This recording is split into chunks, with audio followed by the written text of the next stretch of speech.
Welcome back. On this episode of Rust, Rivets and Regrets, I get to sit on this nasty thing for 6 hours, and I take the motor grader up the road and spend a whole day working with it in a nearby trailer park. Stick around.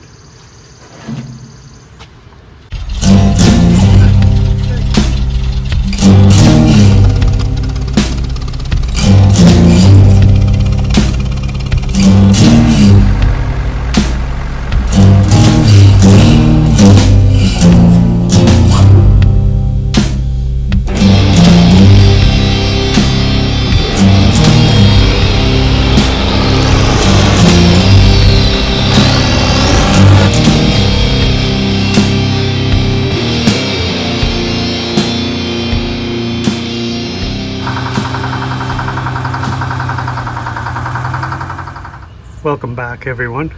The entire time that I've had this machine, I have had a problem with the pinion that engages the gas pony motor to the diesel engine.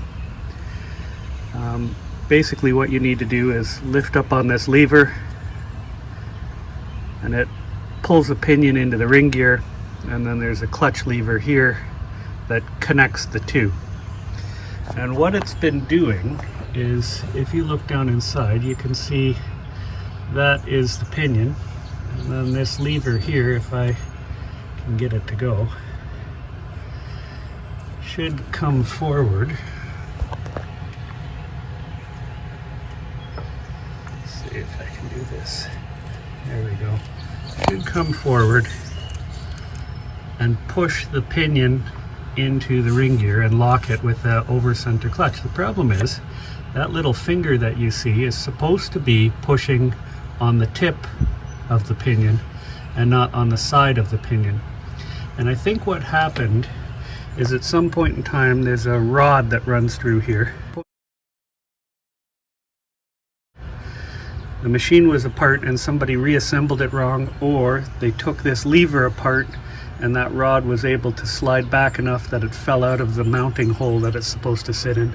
In any event, the only way to fix it is to split the machine in half. And in other videos I've talked about the problems I've had with it, and you can actually see it in one of the videos I'll throw on here. At some point in time somebody broke off the pinion handle, and the pinion itself is not seated right, so the only way to get it to start with the pony motor is to kind of jam a pry bar down in there and engage it yourself. So that'll have to be resolved, and I fear that it might mean splitting the machine.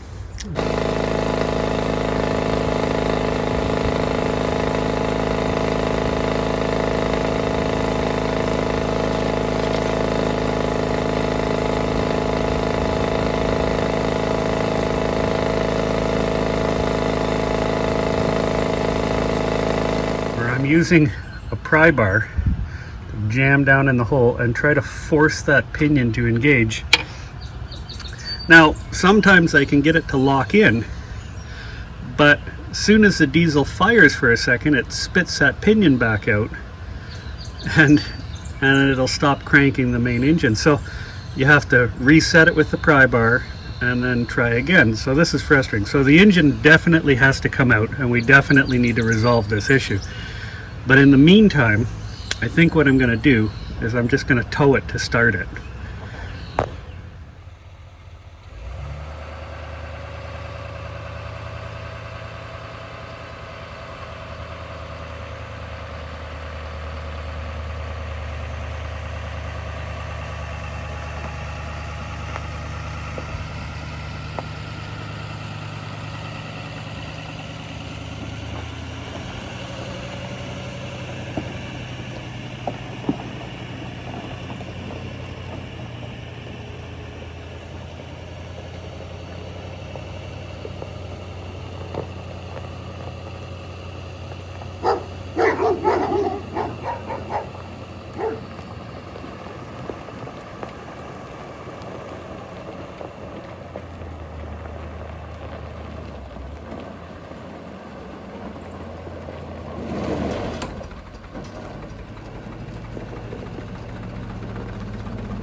made it back to the compound. The old Caterpillar 112 motor grader did flawlessly.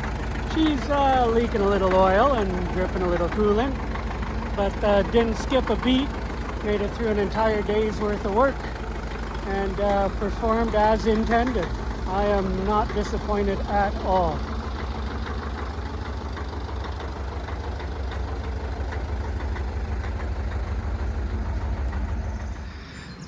It's the next day.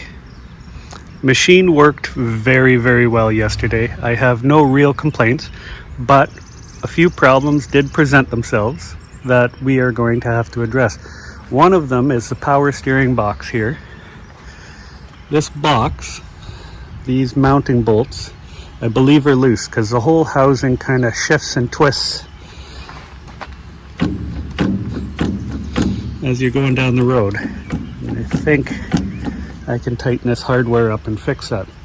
The other issue is basically all of these screws all the way around and this preload nut are oozing oil continuously, and it's running down the front of the machine. So I'm going to have to figure out what's going on here, whether it's a seal or if I have to put some sort of RTV around here. I believe that there's something internally that's leaking oil into a place that it's not supposed to be. Everything functions properly, like the power steering works well, there are no issues there, but something internally I don't think is right, where it's bypassing and oil is getting into chambers it's not supposed to. So this has got to come apart and we need to figure out what's wrong with it. Next big issue is down here at the back. I haven't replaced any of the radiator hoses. And this one right here that looks like it's ready to go is leaking. So I'm going to replace it. The upper one, well, that's still got tape on it. This and the upper one at the same time, because this was a steady drip. Not enough that I ran out of coolant, but you can see the marks on the back here where it's maybe one drip every minute or so. Then on the other side of the machine, this breather is slobbering oil down here. And I don't know if it needs to be cleaned inside or if it's back pressure on the crankcase. I did flip this lid over when it was running and to see if there was a lot coming out, but didn't seem to be. So we'll have to dive into why it's slobbering all down the side of the machine like this. And last but not least, one of the wheel cylinders gave it up. So back to having no brakes, which means we gotta press this whole hub assembly off, which means that big nut in the middle comes off. Pullers get threaded into those holes and a big hydraulic ram is gonna pop that hub off. So can't wait to do that. Otherwise, the machine ran very, very well. Didn't skip a beat, drank just tiniest amount of fuel for what I did. 6 hours of continuous running. Everything seemed pretty good. So overall, I'm very, very happy with it.